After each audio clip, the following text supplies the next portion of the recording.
보이셨느니라. 아멘. 오늘은 로마서와 갈라디아서를 함께 나누어 보려고 합니다.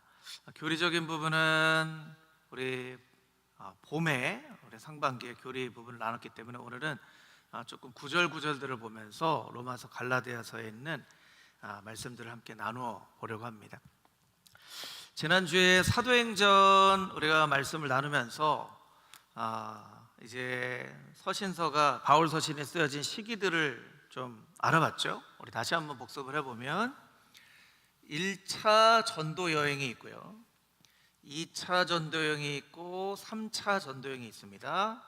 3차 전도 여행 마친 다음에는 로마의 셋집에 말하자면 구금이 된 거죠. 구금. 그리고 풀려납니다. 그렇죠. 이 사이에 1차 전도여행과 2차 전도여행 이 사이에 쓰여진 책이 갈라디아서예요. 이 연수로 하면 48년이라는 사람도 있고 49년이라는 사람도 있습니다. 자, 그럼 우리가 성서의 지도에 갈라디아서가 좀, 갈라디아라는 지방이 익숙하지 않지만 갈라디아라는 지방은 어떤 지방이겠어요? 1차 전도여행 때 갔던 지방이겠죠? 그렇죠. 이렇게 이해하시면 돼요. 1차 전도여행 때 갔던 지방에 있는 사람들에게 편지를 쓰는 거예요. 이게 이제 넓게는 갈라디아서가 되는 거죠. 또 2차 전도여행을 할 때는 데살로니가 전 후서를 씁니다. 그리고 3차 전도여행을 할 때는 고린도 전 후서와 로마서를 써요. 숫자적으로 하면 약 57년경, 56년이라고 하는 사람도 있고 57년경도 있어요. 3차 전도 여행 이후에 로마로 압송이 돼서 구금이 됩니다. 그럼 로마서가 로마로 가기 전에 쓴 거죠. 로마로 가기 전에 로마로 갔으면 좋겠다 라고 하고 쓴 거예요. 로마에 있는 동안에 쓴 서신은 어떤 서신이 있을까요? 우리가 보통 옥중서신이라고 하는, 이게 감옥 옥중이지만 사실은 구금되어 있기 때문에 이걸 이제 옥중서신이라고 하는 거죠. 앱, 빌, 골, 몬 이렇게 되는 거죠. 그리고 풀려납니다. 그리고 그 이후에 디모데 전서와 디도서를 쓰고 가장 마지막에 쓴 책이 디모데 후서죠. 그리고 이때 이제 다시금 2차 감옥에 갇히죠. 감옥에 갇힙니다. 그래서 디모데 후서에 보면 나의 사슬에 매인 것을 너희가 부끄러우지 아니하노니 할 때 사슬에 매였다고 하는 것은 2차 감옥, 이건 진짜 감옥에 갇힌 거예요. 여러분들 이렇게 이해를 하시면 됩니다. 자, 어떤 사람, 문학가라고 할까요? 문학가가 소설을 씁니다. 소설을 쓰는데 초기에 쓴 소설이 명작이 될 가능성이 많나요? 후기에 쓴 소설이 명작이 될 가능성이 많나요? 후기에 쓴 소설이 명작이 될 가능성이 많죠. 모든 게 다 마찬가지입니다. 여러분 지금 음식 맛있게 하지만 신혼 초에 음식을 맛있게 만드나요? 아니면 지금 음식을 맛있게 만드나요? 지금 맛있게 만들죠. 똑같아요. 어떤 사람인지 나중에 명작이 나오게 되어 있는데 바울 서신 중에 가장 명작이라고 하는 갈라디아서, 로마서는 사실은 초기 중기에 쓰여진 그런 서신서예요. 지난주에도 말씀드렸지만 이것을 통해서 우리가 알 수 있는 것은 이것이 하나님의 계시로 쓴 것이 사도 바울의 경험으로 쓴 것이 아니다라는 것을 알고 있어야 돼요. 오히려 맨 마지막에 나아갔을 때는 디모데나 디도에게 아주 따뜻한 마음의 서신서를 쓴 것으로 놓고 보면 성경이 하나님의 감동으로 된 것이 맞는 서신서이다라는 것을 우리가 알 수 있습니다. 그래서 여러분들이 이제 수요 성경대학을 통해서 여러분들이 하셔야 될 것들이 여태까지 알아왔던 성경의 지식들을 이렇게 좀 차곡차곡 정리를 해오시는 일인데, 사도 바울의 1차, 2차, 3차 전도 여행과 이 바울 서신과 사실 일반 서신이 헷갈리는 경우도 있거든요. 근데 이렇게 하면 2차 전도회인데 데살로니가 전후서, 고린도 전후서와 로마서를 같이 썼다라고만 알면 바울 서신이 어떤 서신인지를 우리가 알 수 있겠죠. 자, 여러분 시기상으로 보면 갈라디아서와 로마서 이렇게 돼 있는데, 우리가 보통 여러분들이 설교를 듣거나 아니면 강의를 듣거나 책을 볼 때 로마서 말씀을 많이 듣나요? 갈라디아서 말씀을 많이 듣나요? 로마서 말씀을 많이 들어요. 로마서 말씀을 많이 듣습니다. 그래서 사실은 로마서와 갈라디아서가 완전히 똑같지는 않지만 의롭다, 죄인을 의롭게 여겨주시는 하나님의 은혜에 대한 구절인데, 로마서가 분량이 더 많고 로마서가 조금 더 많은 내용을 담고 있어요. 그러니까 상대적으로 갈라디아서에서 설명할 부분을 로마서에서 설명을 하면 갈라디아서는 굳이 다시 한번 설명을 하지 않아도 되는 부분들이 있기 때문에 상대적으로 로마서에 있는 말씀을 로마서 강해, 로마서가 상대적으로 더 강조가 되어져 있는 거예요. 그래서 우리가 갈라디아서에 있는 말씀들도 잘 기억을 하지만 로마서에 있는 말씀들을 훨씬 많이 기억을 하고 있는 것이죠. 그러니까 여러분들이 로마서를 먼저 잘 이해하고 갈라디아서는 그 외에 마치 이것이 공간복음에서 시간적으로 예수님의 사역을 우리가 이해하고 30년쯤 지난 뒤에 요한복음을 통하여서 공간복음에서 이야기한 부분 중에 조금 이런 것도 있었으면 좋겠는데 하는 영적인 부분을 요한복음이 보충해서 설명하는 것처럼 로마서에 있는 말씀들을 잘 이해하고 나중에 로마서에 조금 부족한 부분들을 갈라디아서에서 보충해서 이해하신다라고 이해하시면 좋다는 거예요. 그렇게 여러분들이 이해하시면 될 것 같습니다. 교환을 보시면요, 로마서와 갈라디아서가 얼마나 많은 사람들에게 사랑을 받는 책이었냐면 많은 사람들이 이런 명언들을 남겼어요. 사랑받는 말씀들이었어요. 우리가 잘 아는 어거스틴 같은 사람은 로마서에 대해서 내가 로마서를 읽는 중에 하나님께서 내 마음의 어둠을 빛으로 바꾸셨다.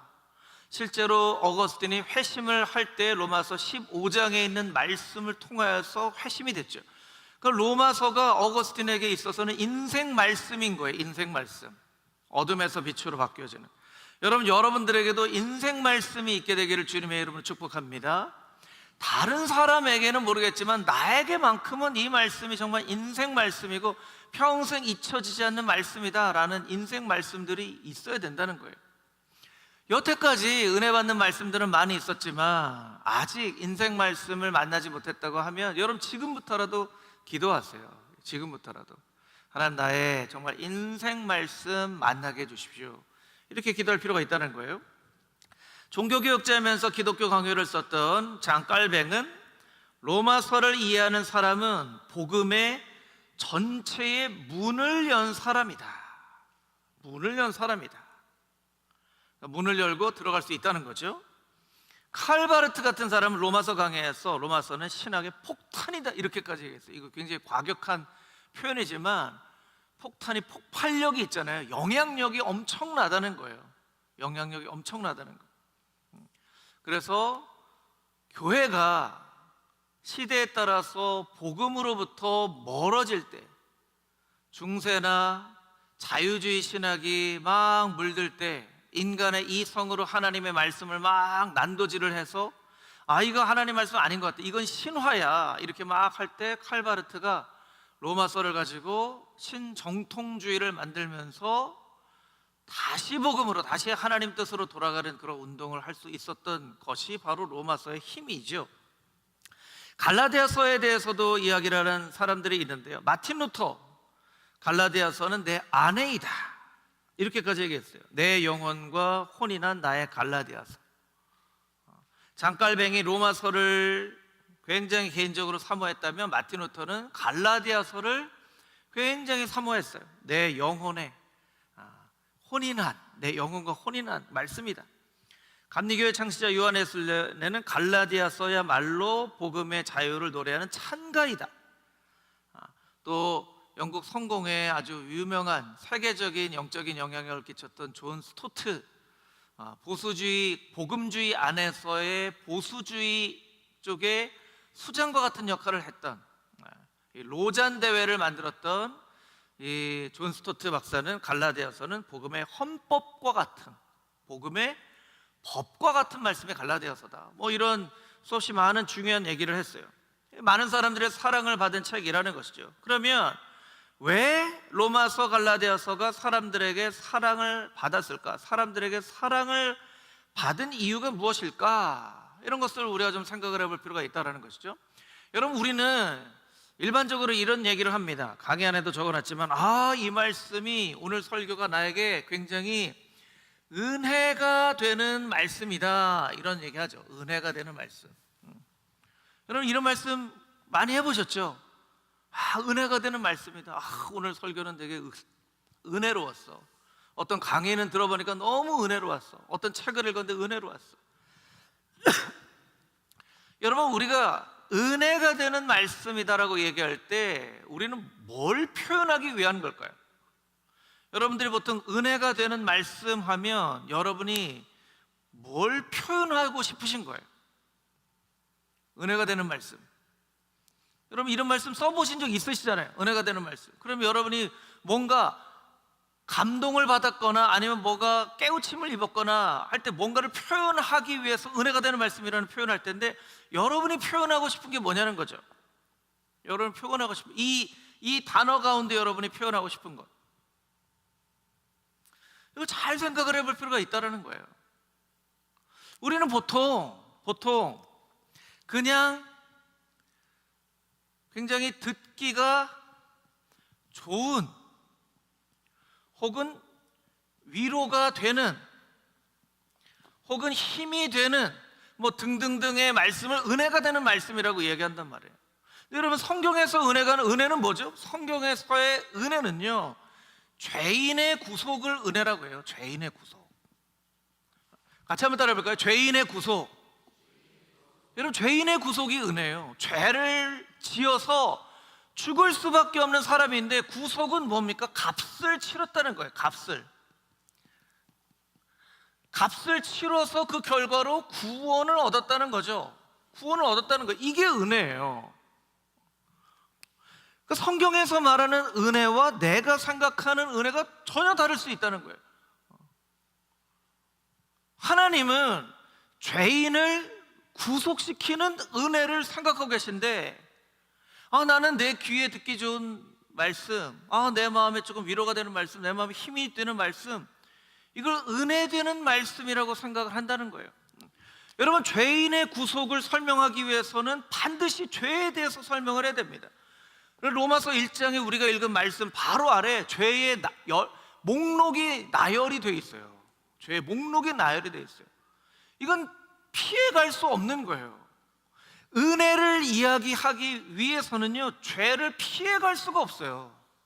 절대로 죄를 피해갈 수가 없습니다. 죄를 직면해야, 내가 얼마나 큰 죄인인 것을 깨달아 알아야 예수님께서 구속하셨잖아요. 이거 십자가에 얼마나 모진 고통을 당하시고 십자가에 멸시를 당하시고 찢기시고 하는 것을 우리가 요즘은 쏙 빼놔요. 이건 너무 고통스러우니까, 너무 보기 그러니까 쏙 빼놔요. 그리고 그냥 막연하게 우리가 무언가 구원을 얻었다라는 어떤 막연한 느낌이나 초상적인 개념을 구원이라고 생각하는 거예요. 여러분, 절대 기독교에서 말하는 은혜는 그런 은혜가 아닙니다. 우리의 죄를 직시해야 되고요. 제가 몇 번 말씀드렸지만 요즘은 죄를 이야기하지 않아요. 사람들이 죄 얘기 듣는 거 싫어하잖아요. 교회에서 죄 얘기하면요, 사람들이 싫어해요. 그러니까 죄 얘기를 자꾸 안 하죠. 사도 바울은 바울 서신에서 죄를 이야기하기 위해서 의학 용어와 법률 용어를 둘 다 사용을 해요. 이거는 그때그때마다 사도 바울이 필요한 방법으로 쓰는 거예요. 의학 용어에서 죄를 지은 사람은 고침을 받아야 되는데 법률 용어에서의 죄를 지은 사람은 처벌을 받아야 돼요. 여러분, 너무 다르죠? 너무 달라요. 여러분들에게 누가 여러분은 좀 고침을 받아야 되겠군요 하는 것을 듣기가 좋으세요? 당신은 처벌을 받아야 되겠군요 하는 걸 듣고 싶으세요? 고침을 받는 걸 듣고 싶어 하는 거예요. 그러니까 처벌을 받아야만 하는 법률 용어는 사람들이 이제 안 들어요. 들으려고 하지 않아요. 들으려고 하지 않으니까 십자가의 구속이 없어지는 거예요. 없어지는 거예요. 예수님은 그냥 하나님의 전지전능한 능력으로 어려움 가운데 있는 사람들 고쳐주시고 하셨죠. 이게 예수님의 사역이에요. 그런데 여러분, 예수님은 우리의 죄를 위하여 십자가의 고통을 친히 당하시고 돌아가셨잖아요.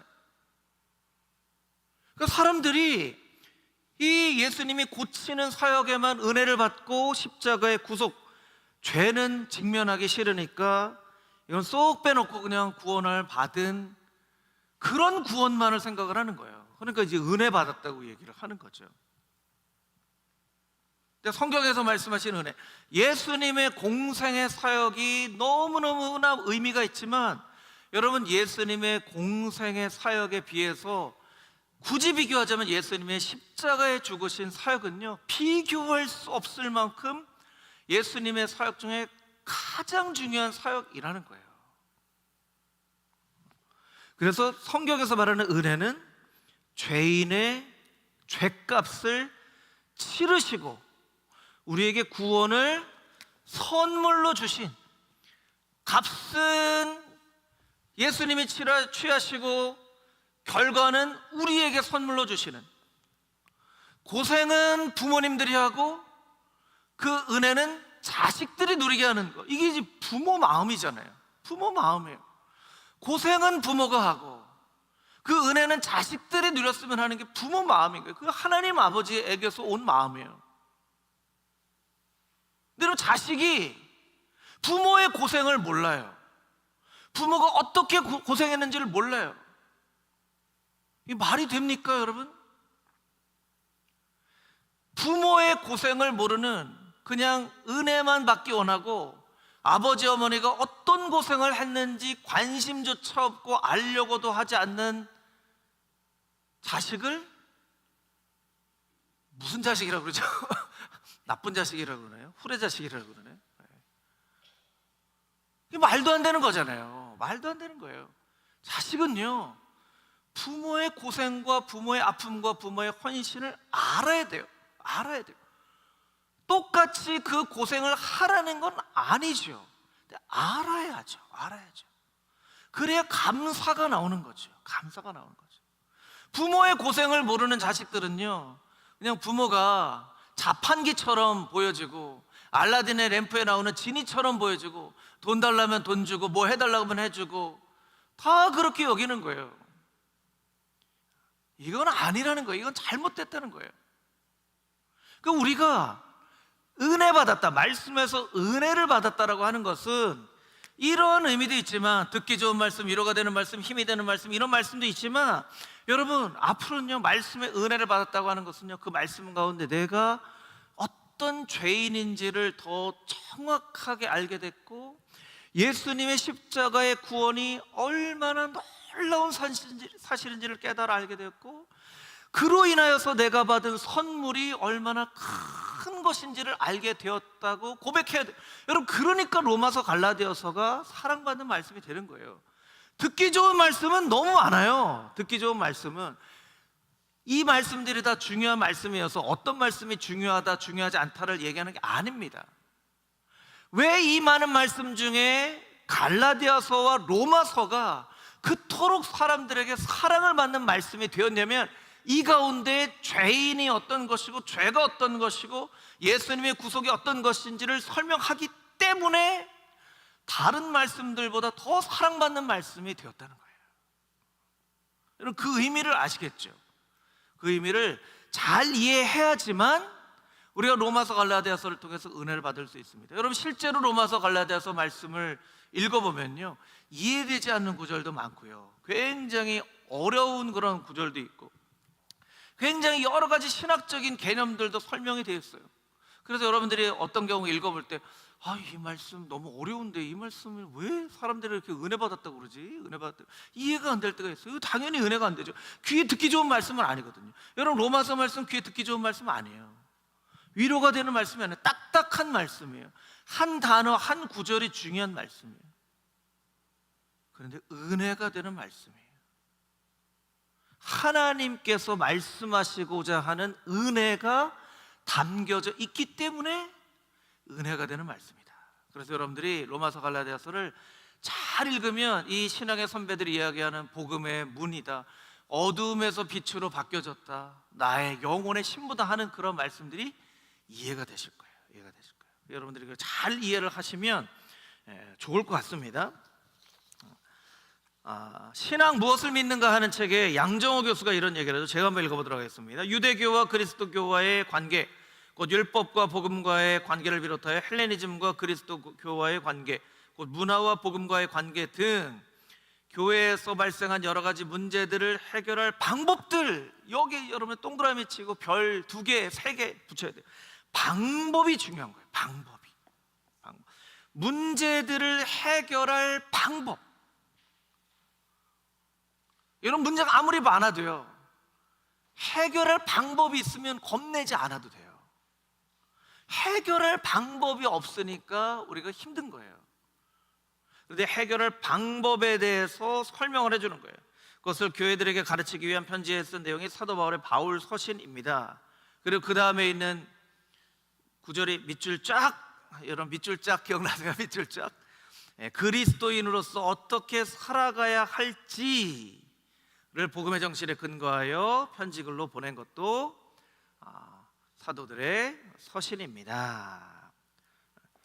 그러니까 바울 서신 안에는 어떻게 믿어야 할 것인가와 어떻게 살아야 할 것인가가 담겨져 있는데, 해결 방법이에요. 방법. 그럼 방법을 찾아야 돼요. 여러분, 서신서는 방법을 찾는 책이라고 하시면 돼요. 여러분, 구체적으로 방법은 구체적이어야 되죠. 구체적이어야 돼요. 복음서는 원리를 찾는 책이라면 서신서는 방법을 찾는 책이에요. 그러니까 여러분, 서신서에 있는 말씀들을 묵상할 때는요, 여러분이 아주 구체적으로 적용을 하셔야 돼요. 이와 동일한 방법으로 나의 삶에도 그대로 적용하겠습니다, 이렇게 돼야 돼요. 원리는요, 이해하려면 고민이 돼요. 복음서의 말씀은요, 이해하려면 굉장히 고민이 될 때도 많이 있어요. 고민이 될 때. 서신서의 말씀은 구체적인 방법을 설명한 책이다, 이렇게 이해를 하시면 될 것 같습니다. 다음 장으로 넘겨서 로마서의 개요. 로마서의 수신자는 결국 로마에 있는 교회인데, 유대인들 플러스 이방인 신자들. 자, 사도 바울이 먼저 염두에 두었던 사람, 유대인과 이방인 둘 중에 하나를 선택한다면 유대인일까요? 이방인일까요? 유대인이에요. 유대인. 유대인들에게, 그러니까 사도행전 28장에 우리가 봤던 것처럼 사도 바울을 막 찾으러 온 사람들에게, 너의 조상들에게 일렀을 때 이사야서의 말씀에 너희가 듣기는 들어도 깨닫지 못하는도다, 그 말씀이 맞다. 너희 조상이라고 그러거든요. 사실은요, 이방인들, 특별히 로마 사람들은 사도 바울이 누군지 사실은 관심 없는 사람도 많았어요. 유대인들에게 복음을 전하고 그 복음의 영향력이 이방인들에게까지, 심지어는 로마 황실에 있는 가족들에게까지 전해진 거죠. 핵심 구절은 오늘 본문의 말씀이기도 하고, 로마서 1장 16절 17절 우리가 너무나도 잘 아는 말씀이에요. 이 말씀이 핵심 구절이고, 로마서의 구조를 보도록 하겠습니다. 로마서의 구조, 자, 5가지로 나눴는데요, 사실은 더 간단하게 나눌 수 있는 방법도 있는데, 더 간단하게 나누는 방법은 1장에서 11장 교리, 12장에서 16장 윤리 이렇게 나누면 돼요. 그 옆에 이제 여러분 박스 옆에다가 1에서 4까지 이렇게 표시해 놓고 교리 하시고 12장 1절 우리가 잘 아는 말씀이죠. 그러므로 형제들아 내가 하나님의 모든 장배하심으로 너희를 권하노니 너희의 몸을 하나님이 기뻐하시는 거룩한 산제사로 드리라. 이는 너희의 드릴 영적 예배니라. 이 말씀이 12장 1절 이전에 나와요. 그러니까 11장에서 딱 끝나는 거예요. 자, 분량이 교리가 더 많죠. 교리가 더 많아요. 이 구조가, 이 로마서의 구조가 우리에게 설명하는 게 있어요. 이 구조가 우리가 설명하는 거. 1장에서 11장까지가 있고, 이건 뭐냐면 이런 메시지죠. 잘 알면 잘 살게 된다, 이런 의미죠. 같이 한번 따라해 볼까요? 잘 알면 잘 살게 된다. 근데 우리는요, 잘 살고 싶은 마음 많은데 잘 알려고 하지 않아요. 그러니까 잘 못 사는 거예요. 잘 살고 싶죠. 신앙생활하는 사람들이 잘 살고 싶어 해요.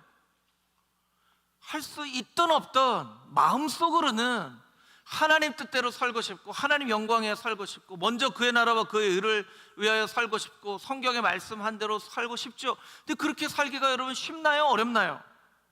먼저 그의 나라와 그의 뜻을 구하는 삶 쉬워요? 어려워요? 어려워요. 왜 어렵죠? 잘 몰라서 그래요. 잘 몰라서. 잘 살려고 하는 마음이 없어서가 아니에요. 잘 알아야 돼요. 원리를 잘 알아야 문제를 잘 풀 수 있는데, 문제만 잘 풀고 싶어요. 그 원리를 알아야죠. 그러니까 잘 알아야 되는 거예요. 그러니까 로마서 1장부터 11장까지에 있는 말씀들을 잘 알아야 돼요. 깨달아 알아야 돼요. 잘 알아야 돼요. 제가 이제 예전에 큐티 세미나를 많이 했었는데, 아유 목사님, 알기는 알아도 그게 잘 안 돼요. 그럼 제가 뭐라고 얘기했는지 아세요? 그건 잘 몰라서 그런 거예요. 잘 알면 잘 돼요. 몰라서 그래요. 성도들이 많이 배워야 돼요. 사실은 많이 배워야 돼요. 예전에 여러분 한국교회가 막 부흥기를 했을 때, 그때 뭐 여러 가지 이유가, 원인이 있었죠.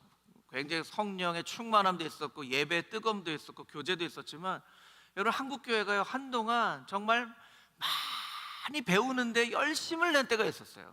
열심을 내서 배우는 것만큼 교회가 막 부흥하고 젊은 사람들도 교회로 많이 오고 했었어요. 그런데 어느 순간부터 사람들이 많이 배우려고 하지 않아요. 그리고 영적인 교만함이 마음 가운데 들어왔어요. 아이 저 알지 뭐. 아이 저 옛날에 다 들어봤어. 아 저거 아니야? 근데 실제로 얘기를 해보면요, 잘 몰라요. 저는 목사지만 신학교 때 배운 것보다 목회를 하면서 실제로 내가 너무나 궁금하고 아 내가 이런 것도 모르는데 목사를 어떻게 해, 내가 어떻게 가르쳐 하면서 내가 막 찾아가지고 배운 것들이 훨씬 더 많아요. 그 가운데는 아주 기본적인 거, 구원이나 복음이나 믿음이나 이런 부분도요, 신학교 때 배우는 것보다, 신학교 때 배웠죠. 근데 믿음만 봐도, 복음만 봐도 막 궁금한데 이걸 정말 속 시원하게 설명해 주는 책들이 거의 없어요. 그러니까 막 배우고, 이 책에서 여러 책들을 보면서 복음에 대해서, 구원에 대해서, 믿음에 대해서 연구하고 또 듣고, 어떻게 하면 쉽게 설명할 수 있을까? 대학생들에게 어떻게 설명할 수 있을까? 더 쉽게 어떻게 설명할 수 있을까? 그러니까 여러분들도요, 많이 배우셔야 돼요. 사실은 많이 배우셔야 돼요. 많이 배우시고 성경도 많이 읽으시고 들으시고. 목사님 성경 읽어도 잘 이해가 안 돼요. 당연한 거예요. 하나님 말씀인데 이해가 다 되겠습니까? 사람 말도 이해가 안 될 때가 많잖아요. 여러분 사람 말도 이해가 안 돼서 오해할 때가 있어요, 없어요? 있죠. 하나님께서 하신 말씀인데 이게 다 이해가 되면요, 어쩌면 우리 죽을지도 몰라요. 머리가 터져서 죽을지도 몰라요. 이 천지를 창조하신 하나님께서 말씀하시는 걸 우리가 어떻게 다 깨달았습니까? 나중에 깨달아 알기도 하고, 저의 같은 경우에는 나중에 깨달아 알기도 하고, 어떤 사건을 통해서 깨달아 알기도 하고. 제가 주일에 깨어짐이 깨어남에 관계가 있다 이런 설교를 했더니 어떤 성도님이 목사님 그 말씀 때문에 제 어떤 그 궁금증이 이게 해결이 됐습니다. 저는 그런 얘기 들을 때마다 설교자로서 굉장히 감사한 마음이 있죠. 제 설교를 통해서 한 명의 성도라도 그런 말씀이 깨달아 알아지면, 때로는요 깨져야 깨달아 알 때가 있어요. 깨지기 전에는 모르는. 그럴 때 하나님의 말씀이 이해가 되는 거예요. 그러니까 우리는 어떻게 됩니까? 이해 안 된다고 안 읽으면 안 돼요. 이해 안 돼도 그냥 읽는 것 자체가 즐거움. 복 있는 사람은 하나님 말씀 잘 깨닫는 사람이 아니라 하나님 말씀을 즐거워하는 사람이라고 말씀했어요. 잘 못 알아들어도 즐거워하는 사람, 못 알아들어도 즐거워해서 주야로 그 말씀을 묵상하는 사람이 복 있는 사람이라고 그랬지, 다 깨달아 하는 사람이 복 있는 사람이라고 얘기하지 않았어요. 그러니까 잘 많이 듣고 잘 배워야 잘 살게 돼요. 이것이 이제 로마서의 구조가 우리들에게 이야기를 하는 바예요. 잘 알면 잘 살게 된다. 그래서 1장부터 쭉 했지만 거기에 이제 죄가 나오죠. 죄. 은혜는 죄를 알아야 돼요. 죄, 칭의는 의롭게 여겨지는 것이죠. 그리고 성화가 있고 9장에서 11장에는 이 모든 것이 하나님의 주권적인 선택이다. 그리고 마지막에는 복음에 합당한 삶에 대해 설명하고 있는데, 이 각 1, 2, 3, 4, 5에 대한 핵심 구절이라고 할 수 있는 구절들을 밑에 조금 뽑아봤어요. 1번이 위에 1과 연관된 거예요. 그럼 이제 잘 이해를 하시겠죠? 로마서 3장 23절 우리 같이 읽어보도록 하겠습니다. 한 목소리로 시작.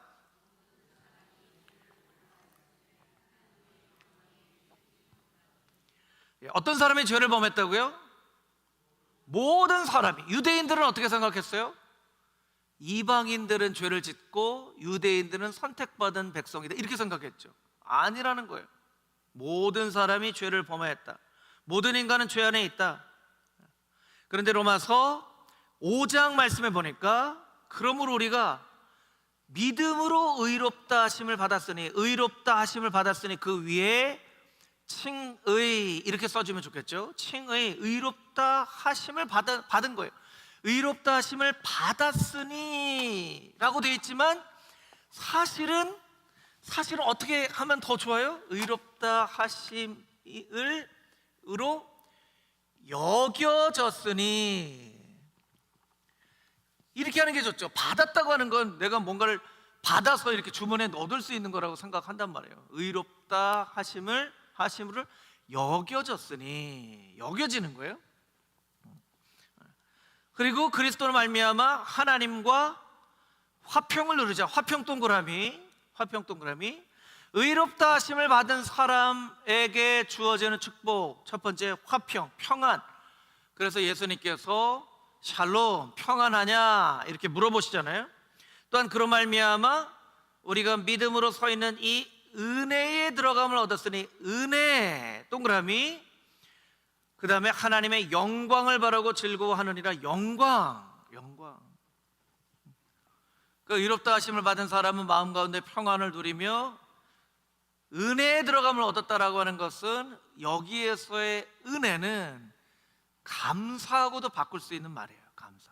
하나님 모든 게 하나님의 은혜입니다 이렇게 표현할 때 하나님 감사합니다 이렇게도 표현할 수 있죠. 그러니까 평안을 누리고 하나님 나 같은 자를 구원해 주시니 정말 참 감사합니다, 이것이 하나님의 은혜입니다 하고, 하나님 나를 통하여 하나님 영광 받으시옵소서, 하나님 나와 같은 자를 통하여 하나님 영광스러운 하나님의 일에 사용하여 주시옵소서, 이렇게 되는 거예요. 단계가. 그것을 로마서 5장에서 우리에게 설명을 하고 있는 것이죠. 세 번째, 성화된 삶. 8장 말씀해 보면 우리 8장 12절에서 14절 한 목소리 읽겠습니다. 그러므로 형제들아, 우리가 빚진 자로 돼 육신에게 져서 육신대로 살 것이 아니니라. 너희가 육신대로 살면 반드시 죽을 것이로되 영으로서 몸의 행실을 죽이면 살리니, 무릇 하나님의 영으로 인도함을 받은 사람은 곧 하나님의 아들이라. 아멘. 육신에게 져서 육신대로 살 것이 아니라, 육신대로 살면 반드시 죽을 것이로되 영으로서 몸의 행실을 죽이면 살리니. 영적으로 우리가 살아야 된다는 거예요. 육적인 삶이 있고 영적인 삶이 있어요.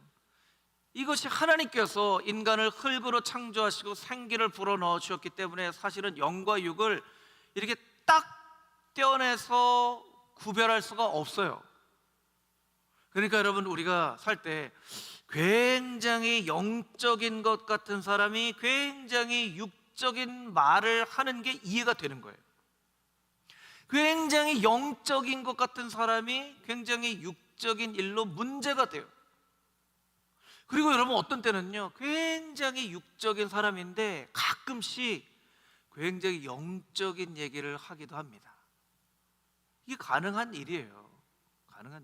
우리 안에도 마찬가지예요. 우리 안에도 굉장히 영적인 분인데 육적인 말을 해서 실수를 할 때도 있고, 굉장히 육신적으로 하는 사람인데 툭 내뱉는 말이 굉장히 영적인 일이 되기도 해요. 그러니까 참 이걸 분리를 해서 하기가 참 어렵지만, 뭐를 우리가 알아야 되냐면 영적으로 살려고 열심히 노력을 해야 된다는 거예요. 영적으로. 여러분, 성도들은요, 말해보면요, 영적인 느낌이 있어야 돼요. 영적인 느낌이. 이건 뭔가 말로 표현하기 어렵지만, 여러분들은요, 세상 사람들하고 이렇게 살다 보면 저 사람은 좀 느낌이 뭔가 좀 다른 것 같아, 이런 게 있어야 돼요. 그래서 날마다 막 할렐루야 하고 막 성경책 막 이렇게 들고 다니고 막 이렇게 하시지 마시고 이렇게 하지 마시고 십자가 들고 다녀야 뭐 영적인 사람, 그런 게 아니에요. 이게 사람이 만나보면요, 굉장히 영적인 사람이 있고요, 대화를 하다 보면 영적인 느낌이 있는 사람이 있어요. 하나님의 말씀이 자꾸 내 안에 인풋되면 아웃풋이 되는 거죠. 일반적인 대화를 할 때도 그냥 할 때도 하는 거예요. 여러분, 성도들은요, 사실 신앙생활 오래 하다 보면 그런 삶을 살아야 되는 거예요. 내가 막 뭐 크게 하지 않아도 그냥 나의 일상생활의 말이나 표정이나 행동에서 영적인 느낌이 날 수 있는 거, 조금 사람들에게 저 사람은 좀 다르구나 하는 거예요. 그러려면 우리가 영적으로 살아야죠. 디모데전서 말씀에 하나님이 지으신 모든 것이 선함에 감사함으로 받으면 버릴 것이 없나니 오직 기도와 말씀으로 거룩하여짐이라. 그러니까 기도와 말씀으로 거룩하여질 때 우리가 영적으로 성화된 삶을 살아갈 수 있다는 것이죠. 자, 네 번째, 선택. 하나님의 선택이라는 거예요. 4라고 되어 있는데 보면 로마서 9장 말씀에 모세에게 이르시되 내가 긍휼히 여길 자를 긍휼히 여기고 불쌍히 여길 자를 불쌍히 여기리라 하셨으니, 16절, 원하는 자로 말미암음도 아니요, 원한다고 되는 게 아니라는 거예요. 다른 박질하는 자로 말미암음도 아니요, 열심히 있다고 되는 것도 아니에요. 오직 긍휼히 여기시는 하나님으로 말미암음이니라. 막 원한다고 되는 것도 아니에요. 원한다고 되는 것도 아니고 뭔가 열심히 하는 것도 안 돼요. 오직 하나님이 긍휼히 여기시는 하나님으로 말미암음이다. 그러면 여러분, 로마서 9장 말씀에 의하면 우리는 어떻게 기도해야 돼요? 하나님 긍휼히 여겨 주시옵소서. 하나님 은혜를 베풀어 주시옵소서. 그게 사실은 최고의 기도예요. 하나님 나를 긍휼히 여겨 주시옵소서. 우리 남편 긍휼히 여겨 주시옵소서. 우리 자식들 긍휼히 여겨 주시옵소서. 막 원한다고 되는 일이 아니라는 거예요. 원하긴 원하죠. 우리 가족 중에 누가 구원받지 않았으면 하는 사람 어디 있습니까? 다 가족들 구원 받고 싶죠. 구원 정말 내가 사도 바울이 얘기하잖아요. 정말 내 고륙칠절 이 유대인들의 구원을 위해서라면 내 이름이 그냥 천국의 그 이름책에서 지워져 버려도 될 정도로. 근데 사도 바울이 그렇게 원한다고 다 되는 게 아니에요.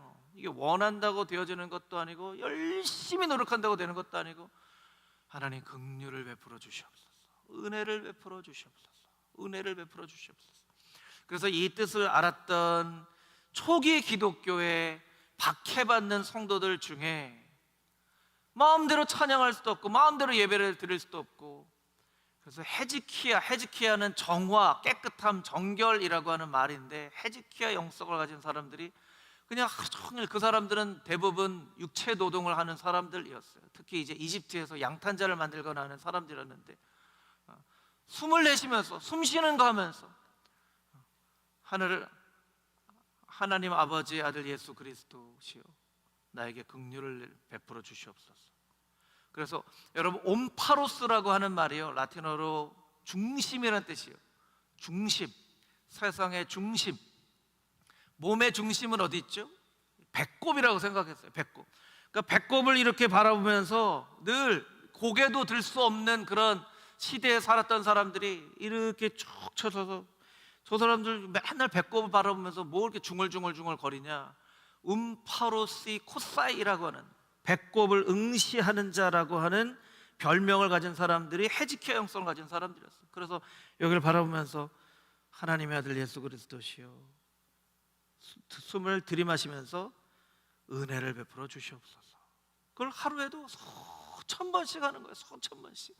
그게 사실은 기독교의 역사를 지탱해 온 거예요. 기독교 역사를 지탱해 온 거예요. 그 이름도 모르는 박해받는 성도들의 기도가 모여서 로마가 기독교가 된 거고요. 교회가 세워진 거예요. 우리가 하나님 앞에 긍휼을 구하는 기도만큼 더 강력한 기도는 없다. 이걸 여러분들이 꼭 기억하셔야 돼요. 오직 원하는 것도 안 되고 다름질하는 것도 안 되고 긍휼히 여기시는 하나님으로 말미암아 일이 가능하다. 이것이 이제 로마서의 말씀이에요. 하나님의 주권적인 선택에 대해서. 그리고 성화된 삶은 우리가 설명할 필요가 없죠. 로마서 12장 1절 2절 말씀, 우리의 삶을 하나님께서 기뻐하시는 거룩한 산제사로 드리라 하는 말씀이 로마서의 말씀이에요. 그래서 로마서에 있는 말씀을 다 짧은 시간에 보기 어렵기 때문에 이 주제별로 나눠져 있는 말씀 중에 핵심 구절들을 살펴봤고요. 자, 말씀드렸죠. 로마서에 있는 내용과 갈라디아서에 있는 내용이 비슷비슷하기 때문에 로마서에 있는 말씀을 잘 보고 갈라디아서는 추가적으로만 이해를 해도 괜찮다. 갈라디아서가 중요하지 않다는 게 아닙니다. 이렇게 해도 되는 거예요. 뒷장을 넘겨볼까요? 갈라디아 지방은 어떤 지방이라고요? 바울이 1차 전도 여행했을 때 갔었던 지방들이에요. 갈라디아서 2장 16절 말씀, 핵심 구절입니다. 핵심 구절은 한번 읽어봐야 되겠죠. 핵심 구절 함께 읽겠습니다. 사람이 의롭게 되는 것은 율법의 행위로 말미암음이 아니요 오직 예수 그리스도를 믿음으로 말미암는 줄 알므로 우리도 그리스도 예수를 믿나니 이는 우리가 율법의 행위로서가 아니고 그리스도를 믿음으로써 의롭다함을 얻으려 함이라. 율법의 행위로서는 의롭다함을 얻을 육체가 없느니라. 아멘.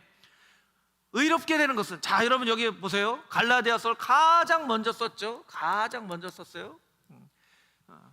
로마서도 마찬가지지만 사도 바울이 이방인들에게도 복음을 전했지만 사실은 가는 곳마다 회당 중심으로 있는 디아스포라 유대인들에게 복음을 전했어요.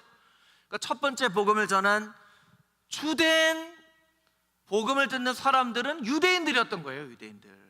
그러니까 유대인들에 대한 말씀, 유대인은 율법을 배경으로 한 말씀을 배경으로 한 역사를 배경으로 한 말씀들이 많아요. 그래서 가장 많이 등장하는 사람이 어떤 사람이에요? 아브라함과 모세.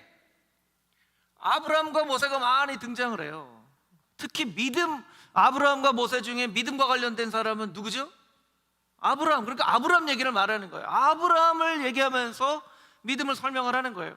율법의 행위로 말미암아 되는 것이 아니라 오직 예수 그리스도를 믿음으로 말미암아 가능한 일이다. 그래서 갈라디아서의 구조를 보면 1장 2장을 여러분 이 구조는요 성경 개관을 설명을 한 책마다 다 달라요. 그러니까 꼭 이게 정답이라고 생각하지 마시고, 이렇게 설명하는 책도 있고 다르게 설명하는 책도 있고 좀 디테일하게 설명하는 책도 있고 짧게 설명하는 책도 있고, 저는 그 가운데 가장 짧게 설명하는 책에 있는 내용을 여러분들에게 인용해서 알려드리는 거예요. 은혜의 복음을 변호하는 것이 1장이자 설명하는 것이 3장 4장, 적용하는 것이 5장 6장, 이렇게 설명해도 괜찮다. 왜? 로마서가 있기 때문에. 로마서의 말씀을 열심히 묵상하기 때문에 갈라디아서의 구조나 막 이런 것들을 막 여러분들이 굳이 열심히 알지 않아도 괜찮다는 거예요. 자, 은혜 복음을 변호함의 말씀, 갈라디아서 1장 6절 7절 1이라고 되어 있는 이 말씀은 중요합니다. 여러분 같이 한번 읽어보도록 하겠습니다. 시작. 그리스도의 은혜로 너희를 부르신 이를 이같이 속히 떠나 다른 복음을 따르는 것을 내가 이상히 여기노라. 다른 복음은 없나니 다만 어떤 사람들이 너희를 교란하여 그리스도의 복음을 변하게 하려 함이라. 아멘. 중요한 단어가 나오죠. 다른 복음이 중요한 거예요. 다른 복음 없다는 거예요. 다른 복음. 여기에서 갈라디아서에서 말씀하는 다른 복음은 어떤 복음일까요?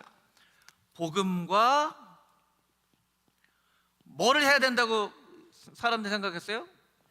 율법 혹은 할례, 이거 해야 돼 하는 게 다른 복음인 거예요. 이거 아닌 거예요. 오직 예수님은 이것만 설명을 했는데 사람들이 복음을 들었지만 할례도 받아야 되는 거 아니야? 율법도 지켜야 되는 거 아니야? 그래서 예루살렘 공회가 모였잖아요. 사도행전 15장에 예루살렘 공회에서 모였어요. 그래서 여러분 기억나십니까? 베드로가 뭐라고 얘기했죠? 니네들도 못 지키면서 왜 얘들한테 지키라고 그래? 우리들도 못 지키고 우리 조상들도 못 지켰던 율법을 이방인들에게 지키라고 하면 어떻게 합니까? 이 베드로가 속 시원하게 얘기했잖아요. 정말 베드로는 약간 사이다 같은 거예요. 우리도 못 지키고 조상도 못 지키는 율법, 여기 율법 지킨 사람 있으면 손 들어봐, 이런 얘기죠. 그러니까 이제 그 다음에 예수님의 동생 야고보가 나와서 자 이렇게 합시다. 그러면 우상에게 바친 제물을 먹는 거, 피채 먹는 거, 목매달아 죽인 음식을 먹는 거, 음행하는 거, 요 4가지만 일단은 지키지 못하도록 떠나고. 왜 이렇게 지키지 못하라고 하나요? 이게 그리스도인 됨을 상징적으로 표현하도록 하는 거예요. 그리고 나서 복음을 잘 이해하면 나머지 율법에 있는 것들은 자세하게 지키게 됩니다. 아까 뭐라고 설명드렸죠? 잘 알면 잘 살게 됩니다, 이런 뜻이에요. 잘 알면.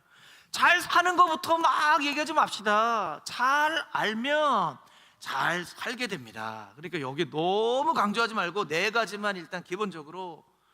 그래서 이제 화해를 시키고 이방인들에게 전한 복음을 설명한 거죠. 그러니까 다른 복음 없다는 거예요. 그 밑에 갈라디아서 2장 20절 말씀, 우리 암송 구절이기 때문에 제가 넣어놓은 거고요. 은혜를 설명함 2라고 되어 있는 거에 갈라디아서 3장에 보면요, 거기 계속 아브라함이 나와요. 아브라함도 믿음으로 말미암아 의롭다함을 여겼다. 아브라함도 율법 잘 지켜서 의롭게 여겨진 거 아니야. 믿어서 의롭게 여겨진 거야. 이 설명이에요. 이건 이 갈라디아서 3장 5절에서 9절 마지막 5장 6절 은혜의 복음을 적용함에 있어서 이거 성경 구절에 빠졌네요. 이거 5장입니다. 5장 1절에서 6절 말씀, 그 밑에다 써놓으세요. 5장 1절에서 6절 말씀. 그리스도께서 우리를 자유롭게 하시려고 자유를 주셨으니 굳건하게 서서 다시는 종의 멍에를 매지 말라. 자, 여기에서 말하는 종의 멍에 뭘까요? 종의 멍에. 이쯤 되면 막 대답을 하셔야 되는데, 종의 멍에 뭘까요? 율법, 종의 멍에, 율법. 여러분, 시간이 많이 지났는데 율법은 나쁜 거예요, 좋은 거예요? 율법은 나쁜 거예요, 좋은 거예요? 헷갈리죠. 성경 읽다 보면 막 율법 지키라고 그러고, 어떤 때는 막 율법적으로 산다고 그러고. 여러분, 율법은요 복음보다 위에 있으면 나쁜 거예요. 근데 복음보다 아래에 있으면 좋은 거예요. 이렇게 이해하시면 제일 좋아요. 성경에 율법에 대한 설명을 잘 이해를 못하고 있는 분들이 참 많아요. 율법은 복음 아래에 있으면 괜찮아요. 잘 살려고 하는 게 율법인데, 잘 살려고 하는 건데, 근데 복음 위에 있으면 이건 절대로 좋은 게 아니에요. 여러분 이렇게 이해를 하시면 좋습니다. 종의 멍에를 매지 말아라. 우리 4절 말씀만 보면, 4절 말씀만 같이 한번 읽어볼까요? 시작. 율법 안에서 의롭다함을 얻으려 하는 너희는 그리스도에게서 끊어지고 은혜에서 떨어진 자로다. 아멘. 율법 안에서 의롭다함을 얻는 사람은 그리스도에 끊어진 자다. 그럼 무엇 안에서 의롭다함을 얻게 되는 거죠? 오직 예수 그리스도를 믿는 믿음 안에서 의롭다심을 얻어야 된다라고 하는 거예요. 그래서 맨 마지막 6절에 보면 사랑으로서 역사하시는 믿음 뿐이니라, 이렇게 설명을 하고 있는 거예요. 그래서 갈라디아서에 있는 내용들을 이렇게 살펴보았지만 사실은 이렇게 몇 구절만 이해하는 것이 참 위험성은 있어요. 그러니까 여러분들이 이게 위험성이 있다는 것을 잘 이해하셔야 돼요. 여러분들이 제대로 이해하시려면 이 말씀을 오늘 강의를 듣고 로마서 갈라디아서를 이렇게 쭉 한번 읽어보시고 여러분 스스로 잘 정리하는 것이 필요합니다. 이건 뼈대예요, 뼈대. 사람이 뼈만 있지는 않잖아요. 여러분 뼈만 있지는 않죠. 그렇지만 이건 뼈대예요. 그러니까 뼈대만 가지고 신앙생활을 할 수는 없어요. 그러니까 여러분들이 이 안에 잘 살을 붙여가면서 로마서 갈라디아서가 왜 은혜가 되는 말씀인지 죄와 구속과 구원에 대해서 여러분이 잘 이해하시고 잘 알면 잘 살게 된다, 이 말씀을 여러분 기억하시고 하나님 정말 잘 살기 위해서 정말 잘 알기를 원합니다. 이렇게 신앙생활을 하는 복된 성도님들이 다 되시기를 주님의 이름으로 축복합니다.